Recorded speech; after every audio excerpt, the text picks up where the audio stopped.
Foul tarnished, in search of the Elden Ring. Someone must extinguish thy flame. Hello, my fellow Tarnished. My name is Blake Rea, and this is Love, Death, and Dice. Today, we paint the man, the myth, the fucking underwear sporting legend. Let me solo her. For those not in the know, they are a player in Elden Ring known for helping other players through one of the game's hardest bosses and just generally being a badass. I put in an order, and 2 weeks later, this boy was summoned to my front door. The print, for the most part, is freaking awesome, but he's not in fighting shape yet. There are some bits of plastic bubbles that need to be cut, and more egregiously, one of his swords is bent. The bubbles were an easy fix with a hobby knife. It's the sword that gave me the most trouble. With a nearby bowl of hot water, I gradually tried straightening the sword by warming it up and pulling it straight.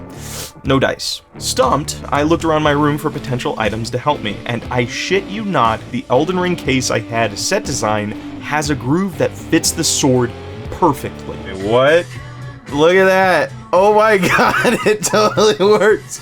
It definitely made it straighter, but the resin wasn't completely fixed, sad to say.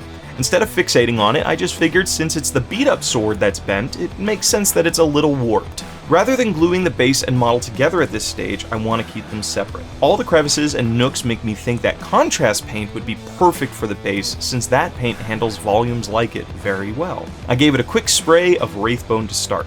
I've never painted skin before, and I wanted to use this as a good practice run for a method I learned recently. He got a spray of Chaos Black. With both pieces primed and dried, I dived into my contrast paint bin and pulled out Iyanden Yellow, Gryph Hound Orange, and Flesh Terrors Red. Elden Ring has always given me late fall vibes, and I want to capture that. In no particular order, I quickly painted each of these colors over different parts of the base, making sure to mix the edges together to create some sweet transitions. While that dries, we can finally solo our man.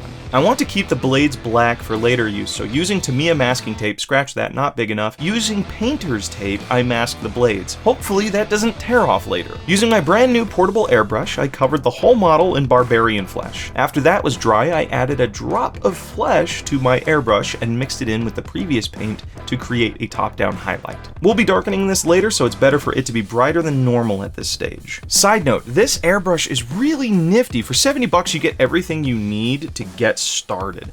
I wouldn't trust it with fine detail work, but for general basing such as this, it's pretty good. Back inside, the contrast paint was plenty dry. It just needed a highlight to tie it all together and a rim cleanup. Using Sun Yellow, I gave the whole base a light dusting. The result turned the edges of each leaf to a warm autumn yellow. Grab some Petroleum Gray. Wait, that looks gross. Using solid black, I painted the rim. Hold your breath and peel off the masking tape. It's good! The skin is in a great place, but there are plenty of other things that need basing. The jar on his head has this iconic golden yellow look, and luckily I had just the paint to match it. Avoid the skin around the neck, and it's looking good. Pick your favorite off-white and fill in the undies and scabbard ropes. When that doesn't cover well enough, you can grab a cream to finish the job. I'm using Thar Brown. Using Petroleum Gray, paint up the sword handles and scabbard. I later changed my mind on the metallic sword handle and painted it with Walnut to help differentiate the swords. Speaking of swords, I'm going to show you why masking was important in the first place. Magnesium. My dark gray metallic just looks better over a black undercoat. That's simple. I had something much more interesting planned for the red sword. Using Gory Red, I dragged the paint from the sword edge to the middle of the blade. Follow that up with an edge highlight of Bloody Red on both sides. The effect it created was a black sword wrapped in red energy. Of course, my hands are still pretty shaky and the effect wasn't that clean, but it looks pretty fun and it's something new I got to try. To make my metallic blades less bland and to add texture, I edge highlighted the blade with Stormhost Silver and created little scratch marks along its length. After cleaning up my skin, I jumped into shading. One simple method I've seen is to heavily water down Reikland Flesh Shade, about 3:1, and then coat the whole model. Being so diluted, the shade clung to all the fine contours of his body, adding definition without over-darkening. I also added a similar mixture of Caroburg,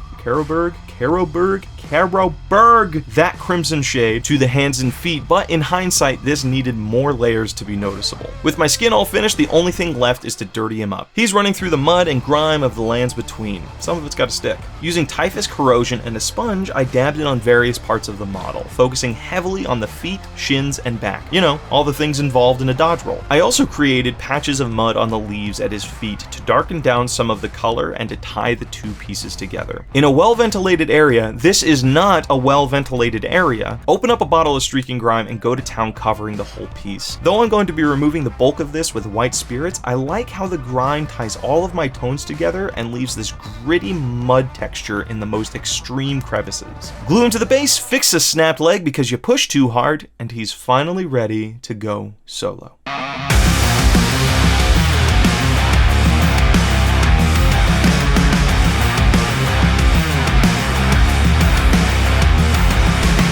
Your strength, extraordinary.